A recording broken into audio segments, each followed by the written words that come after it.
Okay, welcome back. I'm Cappadocia. Welcome back to World of Warplanes Plane Facts, where we have a look at planes in the game and see where they have gone right and where they have gone wrong. Now, this time we're looking at what I must admit is one of my favourite planes of World War Two, the Haviland DH-98 Mosquito. Um, like I said, I must admit a bit of bias when it comes to this aircraft. I love it. Just the look of it, the way it worked, the stories that came out from it, absolutely incredible. Now, this was obviously designed and built by the de Havilland Aircraft Company under Geoffrey de Havilland. It was originally designed as a photographic recon aircraft. It was unarmed. Originally, the RAF weren't really interested in it. Basically, de Havilland started it as a private venture. There was no specific, what's the word? Specification that the Air Ministry were looking for. There wasn't. De Havilland decided to build this plane. And on top of it, they couldn't use any restricted war necessary equipment. So things like aluminium, no chance. Steel, yeah, you can have a tiny amount. There's not a lot you can do here. So de Havilland leaned on what they know and made it out of wood. Which seems a bit weird for sort of late 30s aircraft. We've moved on a bit since then. But they built this thing. On top of that, they weren't given modern engines either. They had to make do. So I believe they originally used Bristol Pegasus engines. Something's kicking me in the back of the head saying it was Bristol Pegasus.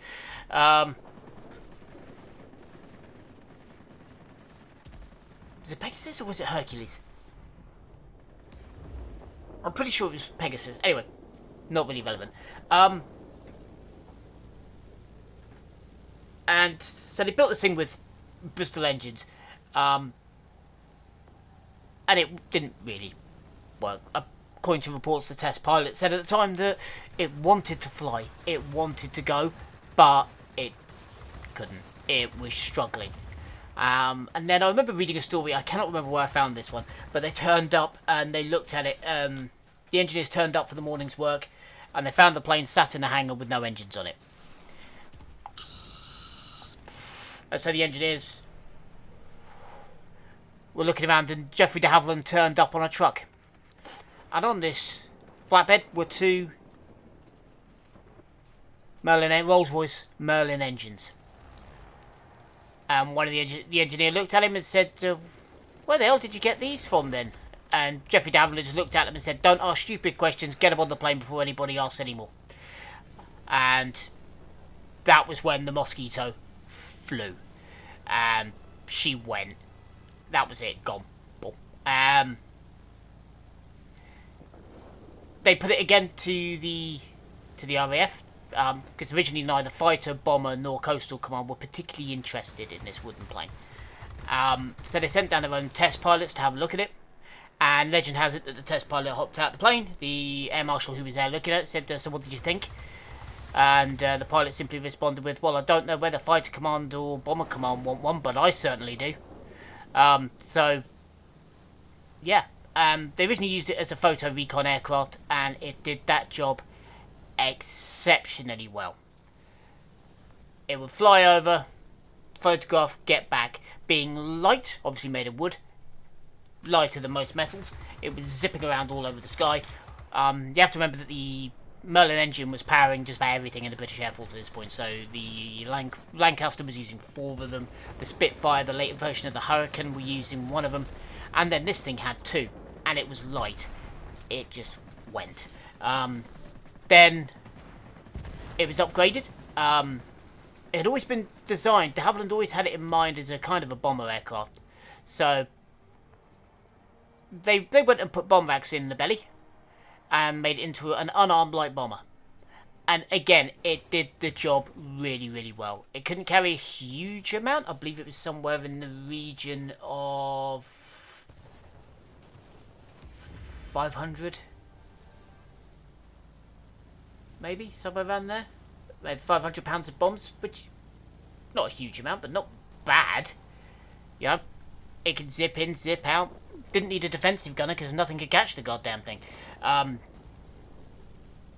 Then they were testing it with cannons, and the recoil worked quite nicely. So they stuck 4 cannons in the nose of the thing, and used it as a heavy fighter and also a night intruder. If you don't know what an intruder is, the idea of an intruder is to get into, specifically in this instance, the German flight pattern. So when the bombers went overhead, these things were nipping around by airfields. And when the German lights came on and they started to launch their planes, while they were already on their way up, or while they were trying to take off, these things would come flying in and go for them and just flatten them. That was the plan. And again, it did an exceptional job. And there's one last variant of it. So you got a recon, a fighter, and a bomber. Right? And then they tested one last variant of it. Now they called this the tsetse, and it was named after a particularly aggressive African biting flying insect. They tested something which a lot of people would look at and think, what in the bloody hell were they thinking? They strapped a 12-pound tank gun to it, to the nose, with an auto-loader built in. Now, it couldn't carry a lot of shots, but didn't need to. And the idea behind this thing is they've been using the Mosquito as a spotter, looking for subs. And then ships would come along. Once they'd spotted them, the Mosquito would hang around a bit, direct people towards it, then they'd come in and depth charge it. So they wanted to give it a way of causing trouble itself. And so they strapped a 12-pound tank gun to it. And as it flew in low, the idea was it would put big holes in submarines in the side. And the thinking and the logic behind it was remarkably simple, which is submarine on surface, can't escape. Shoot big hole in submarine, no can submerge. Can't go a sub in a marine environment, ergo can't run away. And it worked. So the Mosquito was proving to be adept at just about everything. It was amongst the British at the time, it was dubbed the Wooden Wonder, which is a nice upgrade on Lord Beaverbrook's nickname for it, which was Freeman's Folly. Who, Freedman, Air Chief Marshal Wilfred Freedman, he defended de Haviland continuing despite orders to scrap the project. Now, where these 2 engines came from, going back to that story, we don't know. There are rumours that it was salvaged from downed aircraft that had been damaged, so they stripped the engine out. Or it's rumoured that, given that de Haviland were building aircraft parts under licence as part of the war effort, it's believed they may have just snaffled them from someplace else. We don't know. But it went on this thing, and off it went. It was following the German concept of the Schnellbomber originally, the fast bomber. There are reports of German fighters scrambling to intercept the bomber variants of the Mosquito, and reporting that they couldn't find them. No enemy spotted. Because it was much better to put on a report that they couldn't find them than we got up to altitude, spotted them, and simply could not catch them. It was a bit embarrassing for the Germans to be able to get up to altitude, get into a combat zone, and simply not be able to catch this wooden aircraft. Even Hermann Goering commented on it, saying that, we've spent time, effort, energy, lots of money developing some of the most beautiful aircraft in the world, and they're defeating us with a plane that any piano maker can pump out of his workshop. They tried to do their own version of it. Didn't work. Really didn't. But the Mosquito did. It was fast, it was agile, it could do everything. Some of the bombing attacks it did was spectacular. You had, I cannot remember the name of the something's telling me it's Neuville, but I cannot remember off the top of my head. I haven't got the book in front of me at the minute. I'm working from my notes and I didn't note this bit down. There was a castle where they were keeping a load of French resistance fighters and allegedly some troops from Special Air Service as well, and the Mosquitoes were sent in to rescue them, specifically the Polish squadrons, the Canadian squadrons. They were sent in, and they blew big holes in the wall and did not damage any prisoners. So they did the raid perfectly, knocked out the guard towers using the heavy fighter variant, coming in, swooping in, taking on ground emplacements, and then the bombers came in, knocked the walls down, made big hole, people ran out, escaped. And then famously, as well, they attacked Berlin on Goering's birthday. Goering was doing a big speech on the radio that day, and these things came in, and if you've listened to that particular speech, it's brilliant. You hear the announcement, they're starting to get going on, just as Goering's about to speak, the air raid siren goes off, and they had to postpone Goering's speech, which is brilliant. I love that. I just love that idea. But yeah, so the whole concept of it could do everything. It really could, and it was adaptable. It was fast. There's a comment from one fighter pilot who transferred from a Spitfire squadron to a Mosquito squadron. He did his training in the retrained in the Mosquito, and off he went in it. He was rated for twin engine. He said, you thought you were untouchable in a Spitfire. You thought you were so fast and agile. He said, but nothing prepares you for how you felt flying a Mosquito. He said, you honestly felt like nothing could touch you. And that's quite a compliment. The Germans absolutely despised it, because they simply couldn't handle it. It would get into their air runs and cause problems. It would get into their bomber ranks and cause problems. It would do all sorts, and it was so fast that ground-based aircraft couldn't get their guns on in time. By the time the predictor sight using on the gun had locked on, this thing, you were manually aiming because they were gone. There was nothing that could keep up with it in the air until jets came online. But even then, there wasn't a huge difference between the 262 and the Mosquito. Yes, it was faster. The 262 was faster, but the Mosquito wasn't too far behind, and it could outturn the 262. So, for a propeller plane, a piston-engined aircraft getting involved with jets, that's a fair achievement, and it tells you exactly what de Haviland. He knew what he was doing when he built this thing, when he designed it, and yeah, it came through, and it was an incredible, incredible machine. Its performance was great. What are we talking about here? For low level, you're looking at, I believe it's about 160, somewhere around there in low level, but it could get higher level. It just vanished. It was gone, and that was it. There was no way you were catching the damn thing. And that was the whole point.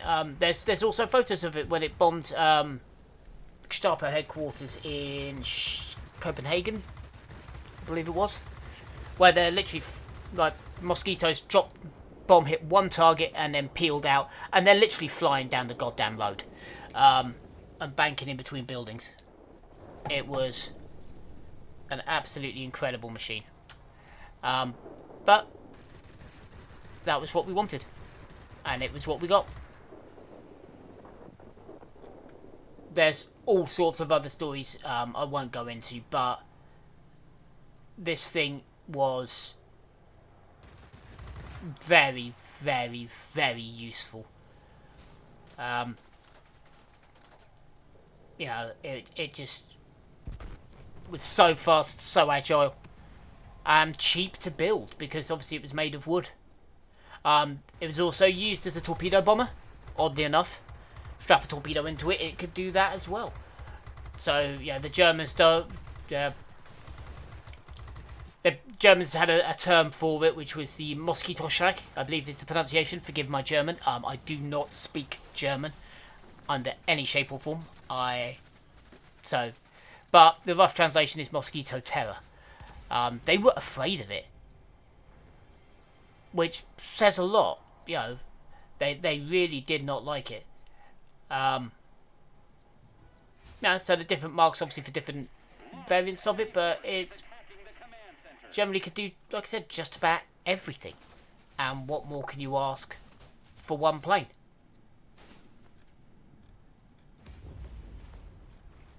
Like I said, you really should look at, if you're interested in World War II aircraft, my advice would be to, if you want to start with any of them, start with this one.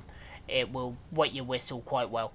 It was just an incredible aircraft, a great design, and there was nothing it couldn't do. I mean, even with the tank gun that they strapped to it, they realised that actually the wooden construction really helped it, because it absorbed all the recoil from the heavy tank gun at the front. Which you wouldn't think it, but it did. You know, when it fired, the whole thing would shake, because obviously it's a massive, great big gun poking through. There is also rumours, I've never seen it confirmed anywhere, but apparently they also adjust it to carry the upkeep, or the highball, sorry, which was the smaller version of the upkeep. But if you don't know what the upkeep was, that is Barnes Wallace's invention of a bomb that skipped across the water. We'll come to Barnes Wallace another time, but yeah, he was an aircraft designer, not just a nutcase who designed one weapon. But it was a conversion or an adaptation of the bomber variant designed to carry bombs that would skip across the water. The now legendary bouncing bomb. So yeah, like I said, it literally did everything. So let's come to the at just a point. If you want somewhere to start to look at it, the Wikipedia entry is massive, and it will give you some good places to start. Don't obviously believe everything that Wikipedia tells you, but it's a good place to find more information to start your own research. There's a few good books. Obviously, there's books on British aircraft, World War II. There's the history of the de Haviland Aircraft Company. Some really good starting points there. So if you are interested in this, those would be my advice. And yeah, it is a very interesting aircraft, and if you're interested in the history of it, those would be where I'd start. And the reason why I'd start with this one is simply because its story is very stereotypically British. It's the old make do mend, press on, carry on, who cares? Oh, we've been told not to do that, sorry, didn't quite get the message. That sort of thing. There's a lot of that involved. And what they ended up creating was an incredible, absolutely incredible aircraft. At least in my opinion, and I think it's beautiful. I always have. I've always thought the Mosquito is an incredible machine. I think it looks awesome. I've been lucky enough to see one fly. Pull behind the curtain a bit. My father was military in the Navy, so we used to get to go to all sorts of air shows for basically nothing when I was a kid, which was awesome.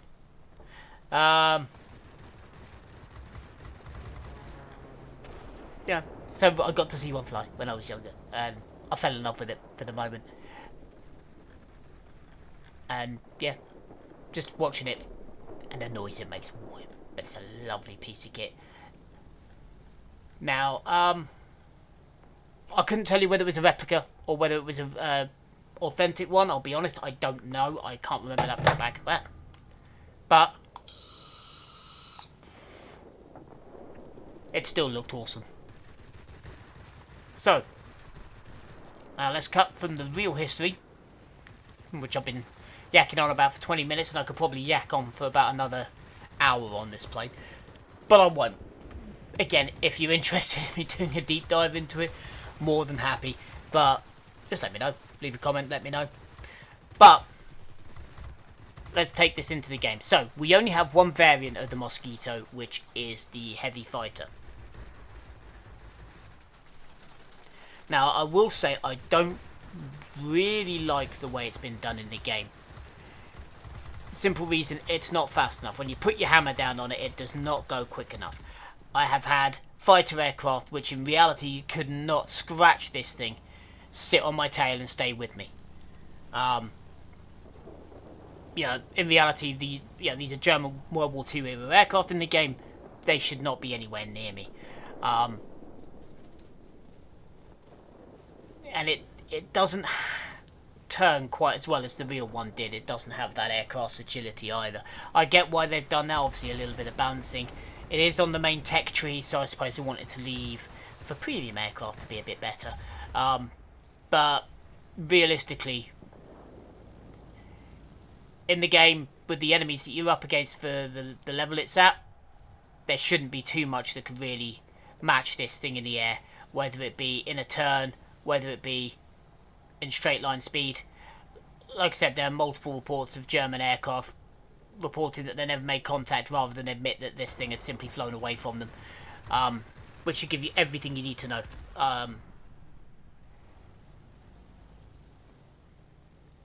Its wooden construction also aided it, keeping it alive.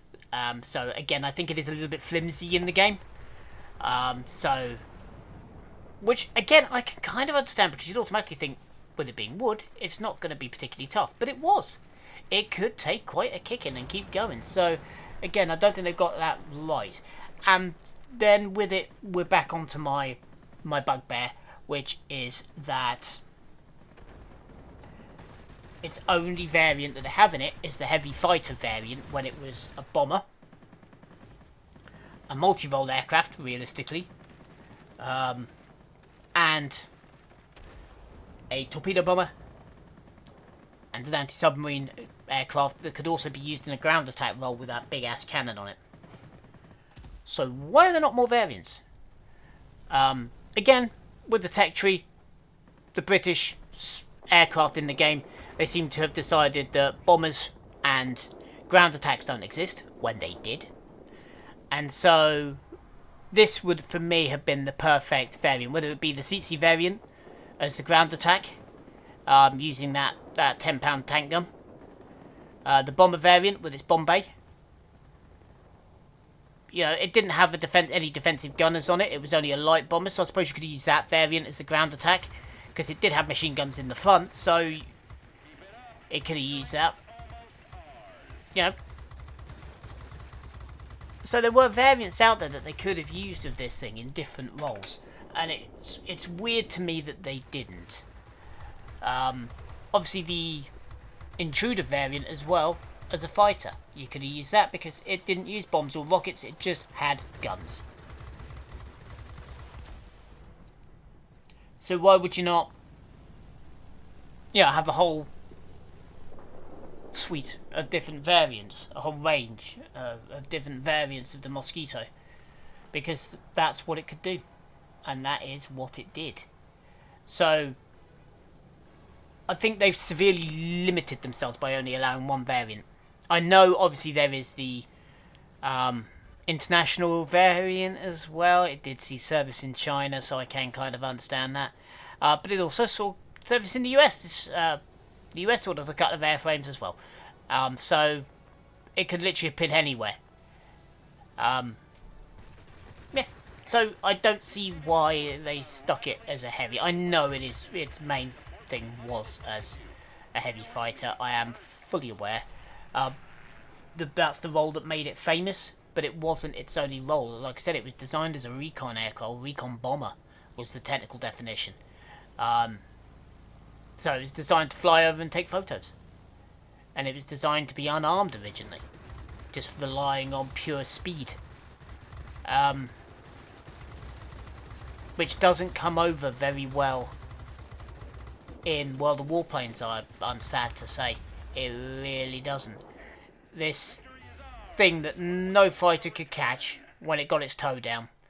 You know, the only way to catch these things for the Germans was to drop on it and surprise it. And even then you had to hope, like I said, surprise it didn't spot you.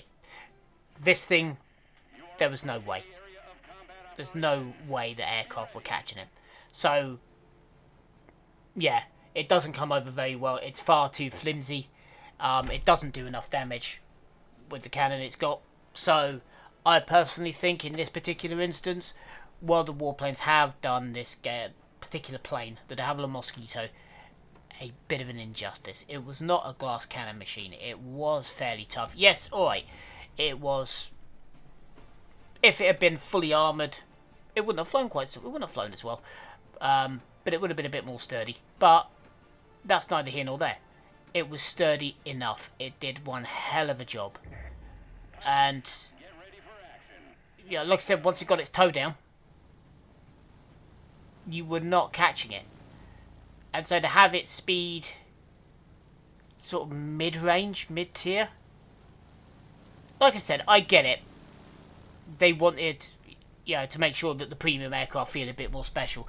But this aircraft did so much and was so good at what it did that I feel like they've done it a serious disservice. This is the first plane, I think, where I've said that I don't like the way it's been transposed into the game.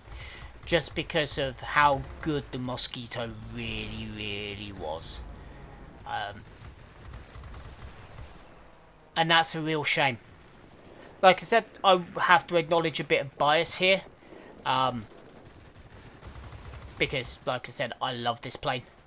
But when you look at its service record, you look at the statistics, you look at what it did. I mean, it wasn't nicknamed the Wooden Wonder for no reason. It didn't make the Germans green with envy for no reason. You know, they're not going to be envious of the Westland Lysander, for example. Even though it was a light bomber, light scout aircraft designed to take off from crappy airfields, but they're not going to be jealous of that. But this thing, they were, and they really, really wanted their own version of it. They even tried to mimic it, but did it very badly. So, yeah. It's, like I said, it just doesn't come over well. It really, really doesn't. And the fact that an aircraft that carried so much and did so well,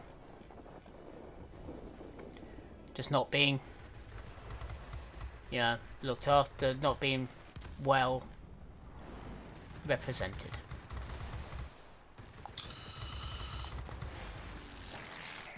But anyway, I'm going to leave that there. So again, thank you for your time. I'll leave you to enjoy whatever's left of this vid. Thanks for your time. For the minute, I've been Cappadocia. Signing off.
center.